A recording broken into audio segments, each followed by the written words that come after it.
Hey again, it's been a while. I'm just start by saying that yes, I am taking a huge break from YouTube, or in the worst case, quitting it entirely, if that wasn't obvious. And there are a couple of reasons for this. Firstly, it just takes up too much space, bro. My schedule was basically only filled up by editing, messaging, and just being in a process of stress all the time. When I wasn't editing, I was recording. I'm literally editing and recording now, although this is one just for fun. I couldn't spend any time talking to my friends online. I would literally join a voice call just to mute and deafen. I don't know what I did at that point, really. I was desperate. Secondly, and this might dishonor some of my audience of 236 current subscribers, but I did not want to be in the position where I was known as the YouTuber guy that was a moderator on that Discord server. That doesn't spark much professionality in my eyes. And you could argue that it's some sort of side quest, and you would be right, that fits well. But at my age, we don't have much work to do otherwise, and studying is another problem. We could juggle those balls at the same time, no problem. But this drastically changed my screen time and my overall care I put into these two things. Which is great that I did, of course, but it just dragged along with me and haunted me. You wouldn't want to have a self-proclaimed professional YouTuber title on your resume, would you? So you're saying you want to join an anesthesiologist program at our company, and your work experience is at Minecraft e-girl hangout with 54 reported pedophiles? This is not a sign for you to quit everything this seconds. It's just a sign for you to not let it get in the way of things you know are more important to you. Hell, it's easy to get lost. I wore my t-shirt in and out while writing this. That really shows how much devotion you can put into this. Thirdly are just some other details. I've started to really develop a passion for the film industry. Not that industry. The film industry. Really ties together my skills and interests into something beautiful. I've both watched, reviewed, generously at that, and even written a bit of movies recently, and it's such a fun way to develop projects and ideas. Me and my friends kind of had this little circle where we sometimes talk about the movies we're developing and stuff. Though it's mostly me, and it's really fun. We have collectively made about 5 movies, if I'm not wrong, together or within the group, and I've come a long way with the script I'm making for a feature, about 40 minutes, and multiple short film in my notes. I think that is the path I want to follow. Away from the career end, I got a new phone. Look at it, so cool. My old one was basically deteriorating in my hand. And yeah, this feels like oversharing, but you can't just skip out on talking about how you feel. But upon further notice, skip to this timestamp if you don't want to hear me be a crybaby or whatever. During the times I had my channel, I joined a community. It was probably in July of 2024, and I didn't know anything. I got introduced to the server and its people, but I didn't speak much in it until fall arrived that year. Then it really hit me that I had all the creative freedom in the world to share, even though I always had before that. I started to join other communities, sharing them to my friends and strengthening the bond with some of the members. After a long time, things started popping up. Some people share too much of their interests. Not much I thought about at first, but then more started occurring, everywhere. There were people who insisted on becoming the worst person of themselves, some really close to me in the small bubble we had. But those were things I couldn't change, and they still were, to this one day.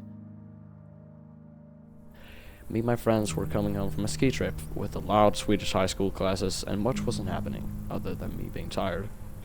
I've been on my phone the whole trip back so far, and a notification popped up at the top of my screen. It isn't nice to see the word pedophile in a message with one of your past friends. From that point going forward, I knew I was caring a bit too much, and a few months later, I said I would take a break. And you know what isn't nice either? Having to just constantly fight the dilemma of whether you're going to delete almost half of your videos due to cancel people. I know that it's boring to talk about this kind of shit, but I couldn't just avoid it. That was a long time ago, though. A lot has changed since then, and I've been getting to spend more time with my family and friends, follow my passions, and be less stressed, and that's great. It's been quite a ride of about 30 videos. I'd like to thank Sky, Doge, Alphaxol, most of the current admin team in DDL, but that might change, and all the pedophiles for making me realize I should have focused on other aspects of my life. Bye.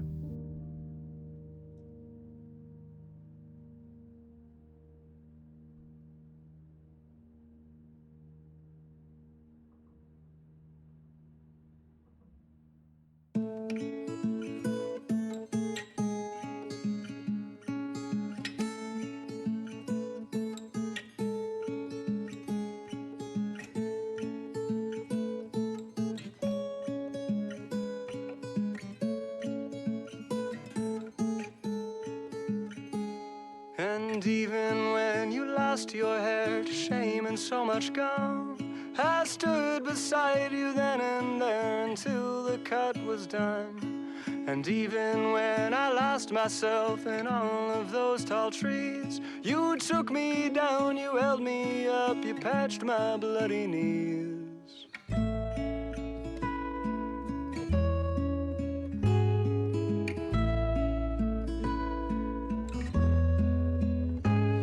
And then when we were older, there were miles between. I conjured you an apparition to show you what we'd seen. The sun, the earth, the wind, the rain, and holding out for change. And all the snow you couldn't let go, you danced atop a train. I'll go wherever you go.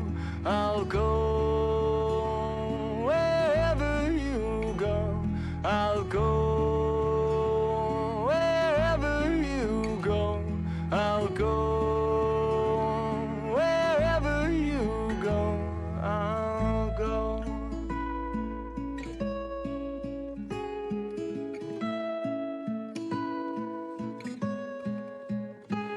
I'll go wherever you go. I'll go wherever you go. I'll go wherever you go. I'll go wherever you. Madeline, who lost the earth, made it out by noon. The sun had shone the earth as well. Her eyes were to have moons. And even when we lost ourselves to something in between, the words we shared are all still there to show us where we'd be. I'll go wherever you go. I'll go wherever you go. I'll go